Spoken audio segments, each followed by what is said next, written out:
मैं Prabhat Ranjan, physiotherapist, department of neurology, All India Institute of Medical Science, Delhi. आप लोग के समक्ष फिजियोथेरेपी के बारे में संक्षिप्त जानकारी देने के लिए आया हूं। और फिजियोथेरेपी क्या है, लोगों के मन में एक बड़ी जिज्ञासा बनी रहती है। फिजियोथेरेपी मेडिकल साइंस का एक ऐसा ब्रांच है जो कि लोगों की इलाज करने में काफ़ी मददगार साबित होती है। और इसका जो है शुरुआत जो है 19वीं शताब्दी में सबसे ज़्यादा हुई थी। 19वीं शताब्दी में जब पोलियो का आउटब्रेक हुआ था तो उस समय एक्सरसाइज के माध्यम से लोगों को रिहैबिलिटेट किया गया जो पोलियो से ग्रसित हो गए थे। फिर इसकी उपयोगिता सबसे ज़्यादा वर्ल्ड वार के समय में महसूस हुई। उस समय रिकन्स्ट्रक्शन सर्जरीज़ के बाद सैनिकों को चलाने में, सैनिकों को पुनः जो है कि अपने काम में वापस लाने में काफ़ी मददगार साबित हुई। और धीरे धीरे ये एक मेडिकल साइंस का एक अहम ब्रांच बन गया। इसकी जो इलाज करने की पद्धति होती है वो दवा रहित होती है। इसमें इलाज के लिए हम जो है एक्सरसाइज का सहारा लेते हैं, मैनिपुलेशन का सहारा लेते हैं, बहुत सारे इलेक्ट्रोथेरेपी के उपकरण होते हैं, उनके द्वारा हम मरीजों का इलाज करते हैं। और मरीजों को इनमें काफ़ी फ़ायदा पहुंचता है। और ये एक अब स्थापित विज्ञान हो गया है, जो हमारा भौतिक चिकित्सा भी इसे हिंदी में बोलते हैं, जो भौतिक चिकित्सा का विज्ञान है, एक स्थापित विज्ञान हो गया है। इसमें आजकल आप लोगों ने देखा होगा, सामान्य नागरिक लोग आजकल देखते हैं कि नॉन कम्युनिकेबल डिजीज़ आजकल काफ़ी बढ़ रही हैं। इस नॉन कम्युनिकेबल डिजीज़ में फिजियोथेरेपी का एक अहम रोल है। नॉन कम्युनिकेबल डिजीज़ में आप ब्लड प्रेशर देख लें, डायबिटीज़ देख लें, इन सब से होने वाली जो लकवे की बीमारी है वो बहुत ही कॉमन होती जा रही है। लोगों को घुटने में दर्द, कमर में दर्द, गर्दन में दर्द, हाथ जाम हो जाना, ये सब अब आम बात हो गई है, क्योंकि ये जीवन शैली से जुड़े हुए हैं। और हमारा जीवन शैली आजकल काफ़ी जो है कि टेक्निकल सा हो गया है। हम लोग अब बहुत ज़्यादा चलते नहीं हैं, बहुत ज़्यादा घूमते नहीं हैं। उस वजह से जो है कि शरीर पे इसका प्रभाव पड़ रहा है। और इसी प्रभाव के कारण जीवन में शिथिलता आ रही है और नॉन कम्युनिकेबल डिजीज़ की जो है कि प्रचलन बढ़ती जा रही है। फिजियोथेरेपी के बारे में एक बड़ी अच्छी कहावत भी है, physiotherapy add life two years.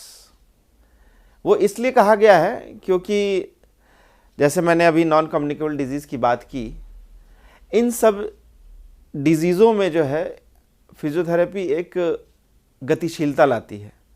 मतलब आपकी अगर शरीर में कुछ कमियां हो गई हैं, उसको कैसे सुधारा जाए, आपका गति कम हो गया है, जीवन जीने की गुणवत्ता जो है, क्वालिटी ऑफ लाइफ कम हो गई है, उसको ये सुधार करने में काफ़ी सहायक होती है। और हेल्थ प्रमोशन के साथ साथ रिहैबिलिटेशन, बहुत सारे आपने देखे होंगे एक्सीडेंट हो जाते हैं, एक्सीडेंट में एम्पुटेशन करना पड़ जाता है, पैर काटना पड़ जाता है, या फिर किसी को लकवा हो गया या किसी को हेड इंजरी हो गई सड़क की दुर्घटना में, तो उनके लिए लाइफ ऐसा उन्हें लगता है कि ख़त्म सा हो गया है। लेकिन ऐसा है नहीं। जब आप जो है भौतिक चिकित्सा या फिजियोथेरेपी का सहारा लेते हैं तो इसमें आपके जीवन को जहाँ तक संभव है वो नॉर्मल किया जा सकता है। अगर आप फिजियोथेरेपी में अपना कैरियर बनाना चाहते हैं तो एक सामान्य विद्यार्थी को 12वीं पास होनी चाहिए, साथ में फिजिक्स, केमिस्ट्री, बायोलॉजी का ग्रुप होना चाहिए और 50% अंक प्राप्त होने चाहिए। इसके लिए बहुत सारे जो कॉलेजेज हैं या यूनिवर्सिटीज़ हैं वो प्रवेश परीक्षा लेते हैं। इस प्रवेश परीक्षा में अगर जो उत्तीर्ण हो गया तो उनको क्रमांक के आधार पे जो रैंकिंग है कॉलेज की उसमें वो एडमिशन देते हैं। तो राष्ट्रीय स्तर पर देखा जाए तो मंत्रालय द्वारा संचालित 3 बहुत ही बढ़िया संस्थान है जो कि बैचलर ऑफ फिजियोथेरेपी कोर्स कराते हैं। उनमें एक दिल्ली में ही है जिसे Pandit Deendayal institute of physically handicapped बोलते हैं। ये जो है ministry of social justice and empowerment के तहत जो है कि अपना कोर्स चलाती है और दिल्ली की यूनिवर्सिटी से एफिलिएटेड है। साथ में इसी की ही मंत्रालय द्वारा कलकत्ता में और उड़ीसा में भी चलाए जा रहे हैं। Calcutta national institute of orthopedically handicapped के नाम से है और उड़ीसा में निर्तार के नाम से है। इसके अलावा बहुत सारे गवर्नमेंट कॉलेजेस भी हैं जो कि आपको राज्य सरकार के सहायता से या राज्य सरकार से मान्यता प्राप्त करके चलाई जा रही हैं। आप पटना देखेंगे, बिहार में देखेंगे तो पटना मेडिकल कॉलेज के अंतर्गत चलने वाली Bihar college of physio occupational therapy है, जहाँ पे जो है कि भौतिक चिकित्सा की शिक्षा प्रदान की जाती है। उसके बाद आप महाराष्ट्र चले जाएं, वहाँ पे गवर्नमेंट मेडिकल कॉलेज नागपुर, जहाँ से मैंने भी अपना जो है कि कोर्स संपन्न किया है, तो वहाँ पे भी वो राज्य सरकार द्वारा संचालित कोर्स हैं और ये भी बड़े अच्छे कॉलेज हैं जिनसे आप जो है कि अपना आप प्रवेश पाकर और अपना फिजियोथेरेपी के बारे में जानकारी हासिल कर सकते हैं और या उसकी शिक्षा प्राप्त कर सकते हैं। ये एक व्यावसायिक शिक्षा है, एक फिजियोथेरेपी एक व्यावसायिक कोर्स है, प्रोफेशनल कोर्स जिसे हम बोलते हैं। और ये एक 4 साल का पाठ्यक्रम है जिसमें 4 साल एकेडमिक और उसके साथ में 6 महीने की जो है इंटर्नशिप होती है। इन 4 सालों में आपको फिजियोथेरेपी विज्ञान के बारे में पूर्ण जानकारी दी जाती है। साथ में जो है कि आपको इसके प्रैक्टिकल अप्रोच कैसे हैं, किस तरह से आप पेशेंट को एनालाइज करेंगे, किस तरह से आप पेशेंट को ट्रीट करेंगे, पेशेंट को ट्रीट करने के बाद क्या कमियां रह गई हैं, उस कमियों को आप कैसे आगे दूर करेंगे, इन सब चीज़ों की बड़ी ही विस्तृत जानकारी दी जाती है, जिसको जो है कि आप अपने मरीज पे पास होने के बाद जो है उस पाठ्यक्रम को पूरा करने के बाद आप उसको उपयोग में ला सकते हैं। जैसे कि मैंने बताया, जो 6 महीने की इंटर्नशिप होती है 4 साल के पाठ्यक्रम के बाद, 6 महीने की इंटर्नशिप आपको विभिन्न जो डिपार्टमेंट होते हैं उसमें करनी पड़ती है। आपको ऑर्थोपेडिक्स में भी करना पड़ता है इंटर्नशिप, रोटेटरी इंटर्नशिप बोलते हैं, जैसे ऑर्थोपेडिक्स में, न्यूरोलॉजी में, आपको गायनी में, पीडियाट्रिक्स में, इन सभी जो हेल्थ केयर के जो अलग अलग विभाग हैं उन विभागों में आपको अपना इंटर्नशिप कंप्लीट करना होता है।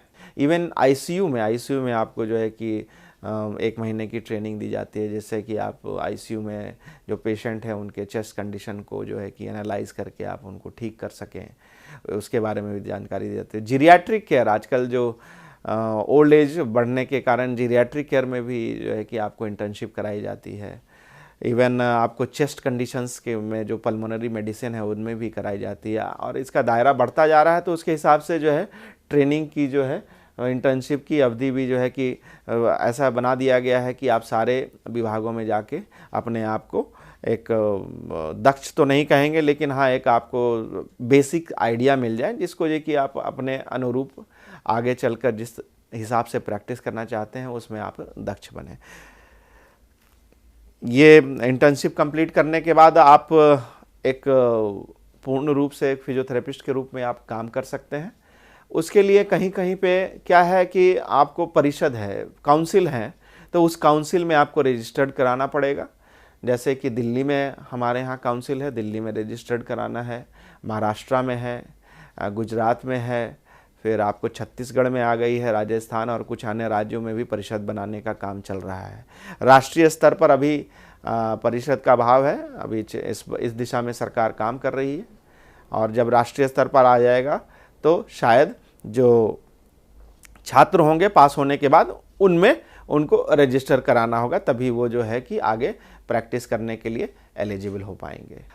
बीपीटी के बाद जो जॉब अपॉर्चुनिटीज़ हैं उसमें आप या तो अपनी क्लिनिक खोल सकते हैं और क्लिनिक खोलने के बाद आप 1 लाख रुपये पर महीने के हिसाब से भी कमा सकते हैं। अमूमन हॉस्पिटल्स में 15,000 रुपये तक की सैलरी मिलती है लोगों को। 15,000 रुपये फ्रेशर्स को मिल जाते हैं। उसके अलावा जब उनकी एक्सपीरियंस बढ़ती है तो उस हिसाब से उनकी जो है सैलरी डिसाइड हो जाती है। कुछ लोग फ्रीलांसिंग भी करते हैं। जो फ्रीलांसिंग करते हैं उनको 500 से 1000 रुपये के बीच में जो है कि पर विज़िट मिल जाती है। और वो डिपेंड करता है कि केस जिस तरह का है, उनको कितने महीने फिजियोथेरेपी चाहिए उसके ऊपर डिपेंड करेगा। लेकिन अगर वो मेहनत कर रहा है तो उसे और भी रेफरल मिलते जाते हैं और उन्हीं रेफरेंस के माध्यम से उसकी जो है प्रैक्टिस काफ़ी आगे बढ़ जाती है। और एक फ्रीलांसर भी अगर दिल्ली में कोई स्थापित फ्रीलांसर है तो 1 से 1.5 लाख रुपए वो कमा लेता है दिल्ली जैसे शहर में। छोटे शहरों में थोड़ा हो सकता है कि कम हो, लेकिन छोटे शहरों में उसके हिसाब से खर्चे भी होते हैं और उसके हिसाब से लोगों की आमदनी भी होती है। तो छोटे शहरों का एक अलग मानदंड होगा, लेकिन दिल्ली जैसे शहर में आप जो है कि कमा सकते हैं। एकेडमिशियन के रूप में भी काम कर सकते हैं। किसी कॉलेज में लेक्चरर, ट्यूटर बन जाते हैं। काफ़ी लोग ट्यूटर बन जाते हैं, जनरली डेमोन्स्ट्रेटर बन जाते हैं। और अगर आपको लगता है कि विदेश जाना है तो विदेश जाने के लिए भी आप प्रयास कर सकते हैं। आपको उसके कुछ प्रक्रियाएं होती हैं, वो पूरी करनी पड़ती हैं। जैसे कि आपको वहाँ की क्रेडेंशियल्स इवैल्यूएट कराना होता है। जो आपने बीपीटी का अपना कोर्स किया है, हर स्टेट का या हर आप कंट्री का बोलेंगे अलग अलग मानदंड है, और उन मानदंडों पे अगर आपकी जो है कि कोर्स की क्रेडेंशियल्स इवैल्यूएट होके उनके मापदंड के अनुसार आ जाती है तो आपको वो वहाँ के एग्ज़ाम के लिए जो है कि जो उनका लाइसेंसिंग एग्ज़ाम अपने देश के लिए वो लोग रखते हैं, उसके लिए आप एलिजिबल हो जाते हैं।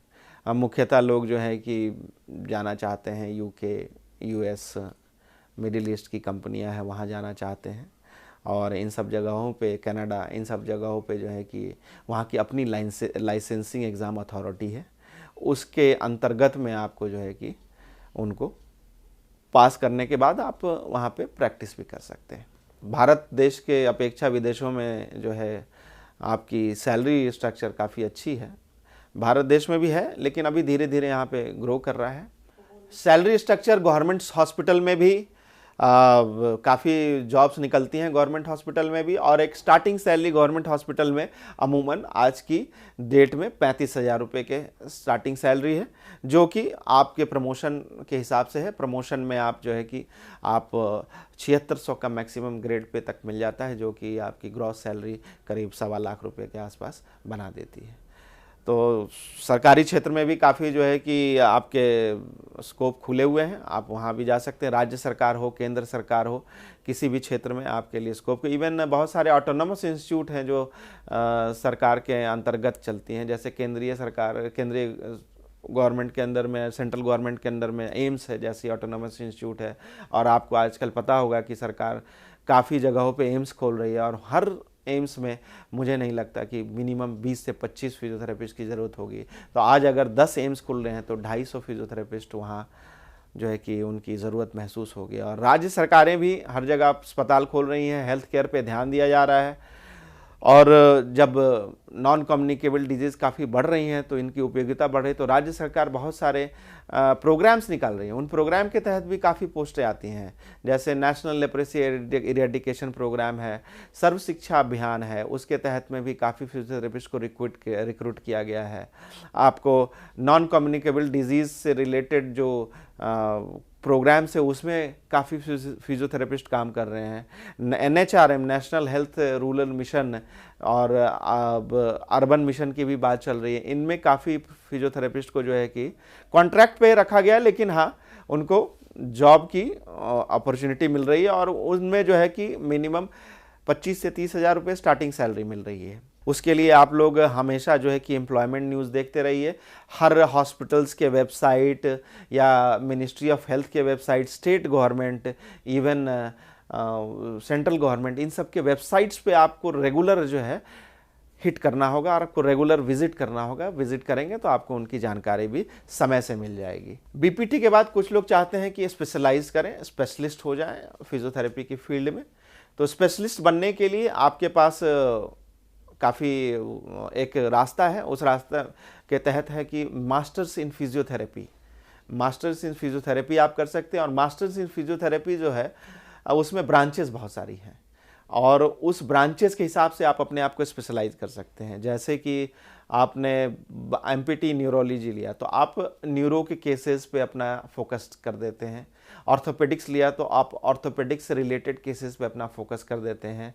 अगर आपने स्पोर्ट्स एंड ट्रॉमा किया तो स्पोर्ट्स एंड ट्रॉमा का आपने देखा होगा आजकल खेल जगत में फिजियोथेरेपी की बड़ी महत्व बढ़ गई है। हर फील्ड में, हर खेल में उनकी ज़रूरत पड़ी। अभी ओलंपिक्स हुए उसमें कितने फिजियोथेरेपिस्ट की ज़रूरत हुई। फिर हमारे क्रिकेट टीम के लिए आजकल बहुत सारे लीग मैचेस आ गए हैं, उसमें जैसे प्रो कबड्डी चल रही है उसमें ज़रूरत पड़ती है। फिर आपको बॉक्सिंग हो गई, इवन आपके स्विमर्स हो गए, सारे लोग आजकल अपने परफॉर्मेंस को, एथलीट्स भी परफॉर्मेंस को बढ़ाने के लिए फिजियोथेरेपिस्ट का यूज़ करते हैं, क्योंकि फिजियोथेरेपिस्ट को पता होता है कि कौन सा मसल किस काम में आता है और किस मसल को हम दुरुस्त करें तो उसकी जो है परफॉर्मेंस बढ़ जाएगी। एक तीरंदाज के लिए कौन सी मसल्स यूज़ करनी है उसके बारे में फिजियोथेरेपिस्ट और जो स्पोर्ट्स फिजियोथेरेपी करती है उसको उसकी बड़ी ही विस्तृत जानकारी होती है, और इसी एक्सटेंसिव नॉलेज का वो फ़ायदा उठाते हुए खिलाड़ियों को भी फ़ायदा देता है।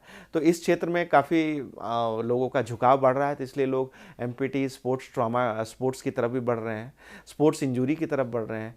और आजकल आपने देख रहे हैं कि काफ़ी एक्सीडेंट्स बढ़ गए हैं, जैसे जैसे मॉडर्नाइजेशन हो रही है, गाड़ियाँ बढ़ रही हैं, तो ऑर्थोपेडिक एंड ट्रॉमा एम्पिटीन ट्रॉमा भी स्टार्ट हो रही है। एम्पिटीन हैंड रिहैबिलिटेशन, हाथ अगर आपका काम नहीं कर रहा है तो उसमें आप किस तरह से उस व्यक्ति को इस स्थिति में पहुंचाएं कि उसके हाथ मैक्सिमम यूज़ में या मैक्सिमम उपयोगिता में कैसे ला सकता है, कौन सी मसल्स को ठीक करना है, कौन सी डिवाइस लगाना है, उसको वो एनालाइज करके उनको वो असेस करके प्रिस्क्राइब करता है। तो एमपीटी में काफ़ी अच्छा स्कोप है। एमपीटी करने के बाद आपकी जो है कि सैलरी और जो जॉब प्रोस्पेक्ट्स है वो भी काफ़ी बढ़ जाते हैं। आपके बाहर जाने के स्कोप बढ़ जाते हैं, क्योंकि बहुत सारे जो कंट्री है बाहर वो चाहते हैं कि हमारे पास एमपीटी किए हुए ही छात्र जो हैं आए और हमारे यहाँ काम करें। तो बाहर जाने का स्कोप आपका दुगना हो जाता है। आपके हॉस्पिटल्स में जो है, लोकल हॉस्पिटल्स में अगर आप किसी चीज़ में स्पेशलाइज्ड हैं और उनको उसी स्पेशलिटी में अगर उन्हें कोई फिजियोथेरेपिस्ट चाहिए तो आपको उसी के अनुसार आपके स्किल जिस तरह से है वो स्किल टेस्ट करते हैं, उस स्किल के हिसाब से आपको जो है कि सैलरी भी देते हैं। तो मिनिमम जो है कि 25 से 30 हज़ार मिनिमम स्टार्टिंग जो है एक जो एमपीटी है स्पेशलाइज्ड उसे मिल जाता है। इसके बाद कुछ लोग चाहते हैं कि हम रिसर्च में रहें, और रिसर्च एक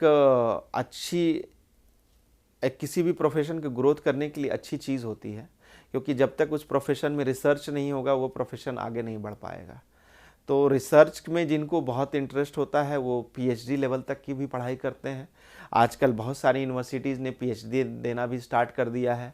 उनमें अगर आप दिल्ली में देखें तो आपको एमआईटी यूनिवर्सिटी दे रही है, एसजीटी यूनिवर्सिटी गुड़गांव में है, वो अब फिजियोथेरेपी में पीएचडी दे रहे हैं। एम्स जैसे संस्थान में भी पीएचडी है, लेकिन पीएचडी पर्टिकुलरली इन फिजियोथेरेपी नहीं है। आप पीएचडी इन न्यूरोलॉजी कर सकते हैं, पीएचडी इन एनाटॉमी कर सकते हैं, पीएचडी इन फिजियोलॉजी कर सकते हैं, पीएचडी इन ऑर्थोपेडिक्स कर सकते हैं। तो उसमें basically these are the research based PhD, और आप किसी टॉपिक पे रिसर्च करते हुए अपने ज्ञान को और अपनी दक्षता को भी सुधार सकते हैं, और उसमें जो है कि आप आगे तक रिसर्च कर सकते हैं, और उस रिसर्च से जो फ़ायदे महसूस होते हैं वो समाज के लिए जो है बहुत ही फ़ायदेमंद हो सकता है।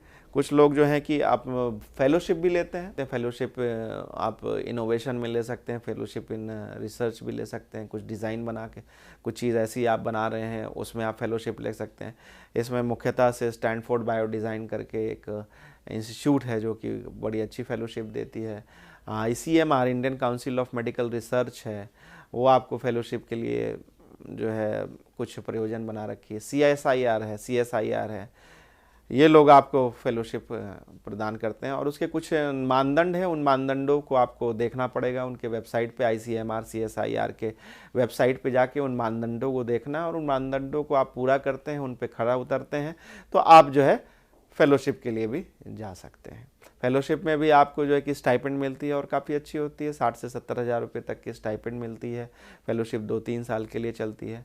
बहुत सारे project work, research project work है, उसमें भी आप अपने आप को इनरोल करा सकते हैं, और उन रिसर्च प्रोजेक्ट में भी काफ़ी अच्छी सैलरी मिल जाती है। तो 3-4 साल की रिसर्च प्रोजेक्ट है, आपने अच्छा काम किया है रिसर्च प्रोजेक्ट में, तो वो रिसर्च प्रोजेक्ट गवर्नमेंट उसको बढ़ा भी देती है, 15 साल 20 साल तक के लिए भी कर देती है। तो वहाँ से भी आप रिसर्च प्रोजेक्ट में अपने आप को रखते हुए रिसर्च कर सकते हैं। इन सब को करने के बाद आप जॉब अपॉर्चुनिटीज़ देखेंगे तो गवर्नमेंट सेक्टर का भी मैंने बताया आपको, प्राइवेट सेक्टर में भी आप फिटनेस में आप देख सकते हैं, जिम में आजकल काफ़ी ज़रूरत महसूस हो रही है फिजियोथेरेपिस्ट की। आपको जो है कि नर्सिंग होम्स में है, फिर उसके बाद रिहैबिलिटेशन सेंटर है, जीरियाट्रिक सेंटर है, उन सब जगहों पे जो है कि फिजियोथेरेपिस्ट की उपयोगिता बढ़ रही है।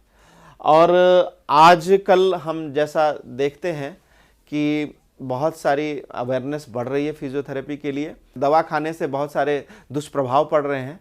इन दुष्प्रभावों से अपने आप को दूर रखने के लिए फिजियोथेरेपी की तरफ वो आकर्षित हो रहे हैं, क्योंकि इसमें लोगों को काफ़ी फ़ायदा मिलता है और दवा रहित इलाज है। जैसे मैंने शुरू में भी बताया कि ये एक दवा रहित इलाज है। इसका जो इलाज का माध्यम है, एक्सरसाइज है, मैनिपुलेशन है, ट्रैक्शन है, इलेक्ट्रोथेरेपी है और बहुत सारी टेक्निकल एस्पेक्ट्स हैं। उनको जैसे अगर न्यूरोलॉजिकल केस में देखिए तो PNF, NDT ये सब चीज़ें हैं जो कि मरीज को काफ़ी हद तक जो है रिलीफ पहुंचाती है और उसे एक नया जीवन जीने में प्रोत्साहित करती है। अब आप लोगों ने मेरा लेक्चर सुना, इसके लिए आप लोगों का काफ़ी धन्यवाद और शुक्रिया। आगे भी इसी तरह के कुछ जानकारियां मैं अगर उपलब्ध होंगी तो कराता रहूँगा। Thank you.